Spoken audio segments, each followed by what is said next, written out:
Let's Mike Nari News. नमस्कार, let's mic में आपका स्वागत है। नारी न्यूज के साथ मैं राखी जैन। आज हम नारी न्यूज में बात करेंगे एक ऐसे वैश्विक संकट की जो सिर्फ तापमान बढ़ने या मौसम बदलने की कहानी नहीं है, बल्कि ये महिलाओं के जीवन, उनके श्रम, उनकी मेहनत और उनके भविष्य से सीधे जुड़ा हुआ है। हम बात कर रहे हैं क्लाइमेट चेंज और महिलाओं की। पर्यावरण संकट का असर पूरी दुनिया पर पड़ रहा है, लेकिन इसके प्रभाव समान नहीं है। जल संकट हो, खेती की बदहाल स्थिति हो, आजीविका का संकट हो या पलायन की मजबूरी, इन सब का बोझ महिलाओं पर अपेक्षाकृत अधिक पड़ता है। और इसी संकट के बीच महिलाएं केवल पीड़ित नहीं, बल्कि नेतृत्वकर्ता के रूप में भी सामने आ रही हैं। क्लाइमेट चेंज को अक्सर ग्लेशियर पिघलने, समुद्र जल स्तर बढ़ने या तूफानों की खबरों से जोड़ा जाता है, लेकिन ग्रामीण भारत में यह संकट रोजमर्रा के जीवन में महसूस होता है।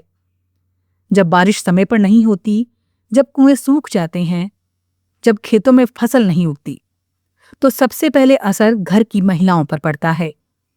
पानी लाने की जिम्मेदारी प्रायः महिलाओं की होती है।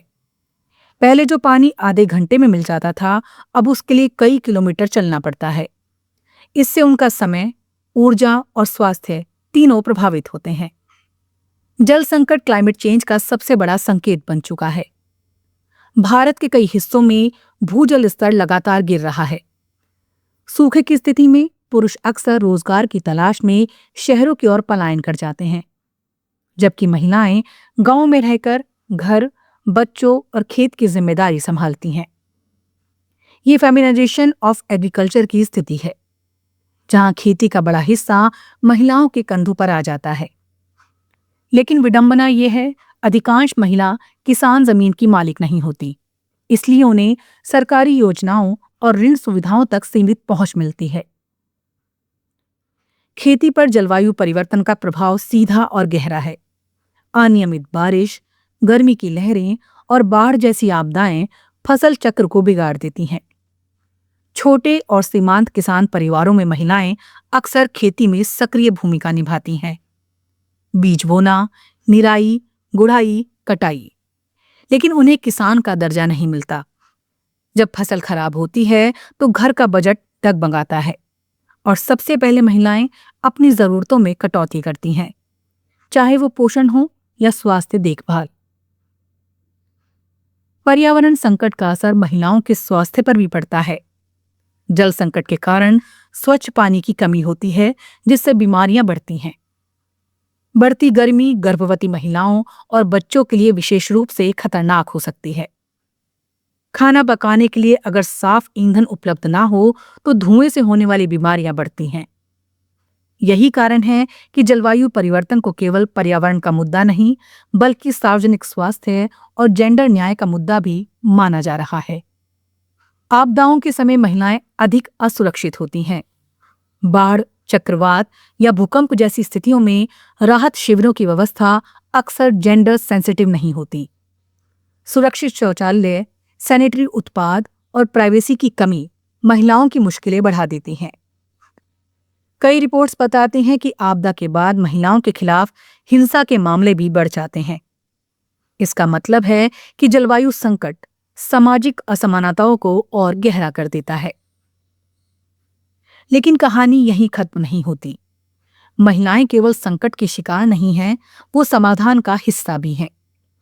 ग्रामीण क्षेत्रों में महिलाएं जल संरक्षण, जैविक खेती और सामुदायिक वनीकरण जैसे प्रयासों का नेतृत्व कर रही हैं। कई जगह स्वयं सहायता समूहों ने वर्षा जल संचयन और माइक्रो इरिगेशन तकनीक को अपनाया है। इससे न केवल पानी बच रहा है, बल्कि खेती की उत्पादकता भी बढ़ रही है। महिलाओं का स्थानीय ज्ञान और संसाधनों का प्रबंधन करने की क्षमता उन्हें पर्यावरण संरक्षण में अहम भूमिका देती है।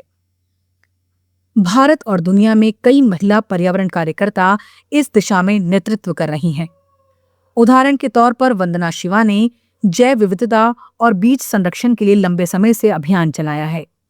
उनकी पहल ने यह दिखाया है कि पारंपरिक ज्ञान और सतत कृषि पद्धतियां जलवायु संकट से निपटने में मददगार हो सकती हैं। इसी तरह दुनिया भर में कई युवा महिला एक्टिविस्ट क्लाइमेट जस्टिस की आवाज उठा रही हैं। अंतर्राष्ट्रीय स्तर पर संयुक्त राष्ट्र और विश्व स्वास्थ्य संगठन ने भी माना है कि जलवायु परिवर्तन का जेंडर आयाम स्पष्ट है।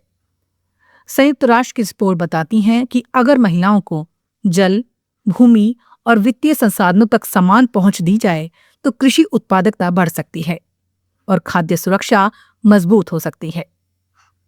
इसका अर्थ है कि महिलाओं को सशक्त बनाना केवल समानता का सवाल नहीं, बल्कि सतत विकास का भी सवाल है।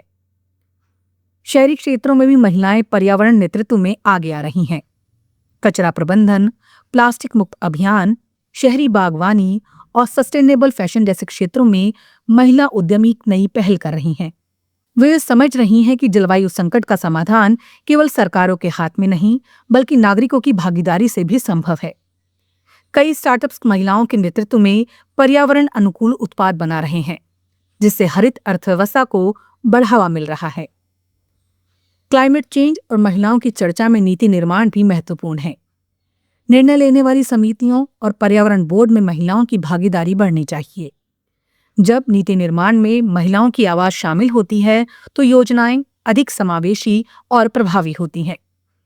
जल प्रबंधन, कृषि सुधार और आपदा प्रबंधन में जेंडर सेंसिटिव दृष्टिकोण अपनाना समय की मांग है। शिक्षा और जागरूकता भी उतनी ही जरूरी है। स्कूल स्तर पर पर्यावरण शिक्षा को जेंडर दृष्टिकोण से जोड़ना चाहिए।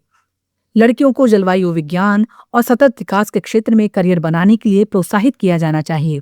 इससे वो केवल पीड़ित नहीं, बल्कि भविष्य की वैज्ञानिक, नीति निर्माता और पर्यावरण नेता बन सकती हैं। नारी न्यूज के इस सेगमेंट में ये समझना महत्वपूर्ण है कि क्लाइमेट चेंज केवल पर्यावरणीय संकट नहीं, बल्कि सामाजिक न्याय का भी सवाल है। महिलाएं इस संकट का सबसे ज्यादा असर झेल रही हैं, लेकिन वो समाधान की सबसे मजबूत कड़ी भी हैं।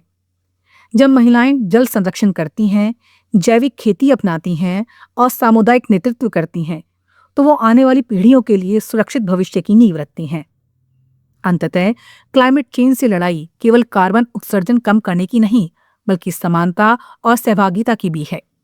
अगर महिलाओं को संसाधनों, शिक्षा और निर्णय लेने की शक्ति दी जाए तो पर्यावरण संरक्षण की राह अधिक मजबूत होगी।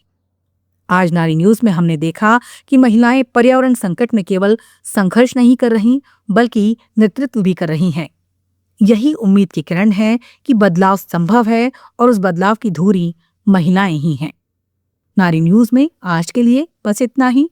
देखते रहिए, सुनते रहिए। Let's mic. नमस्कार। आप सुन रहे थे let's mic more than radio. Follow कीजिए हमें हमारे सोशल मीडिया प्लेटफॉर्म्स पर।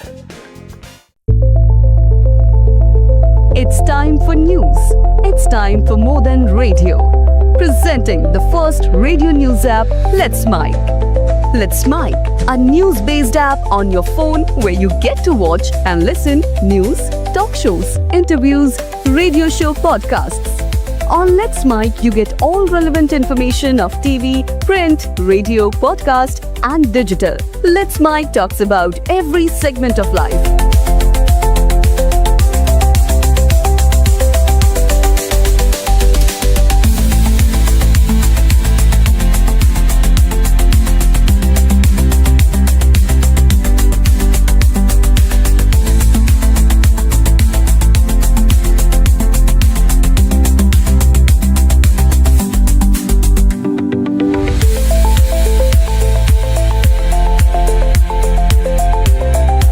Download the app now from Play Store. Available both on Android and iOS mobile phones. Follow us on YouTube, Instagram, Twitter, LinkedIn, Facebook, Telegram, WhatsApp, Snapchat. Let's talk, let's connect, and let's mic. It's time for news. It's time for more than radio. Presenting the first radio news app, Let's Mic. Let's Mic, a news-based app on your phone where you get to watch and listen news, talk shows, interviews, radio show podcasts. On Let's Mic, you get all relevant information of TV, print, radio, podcast, and digital. Let's Mic talks about every segment of life.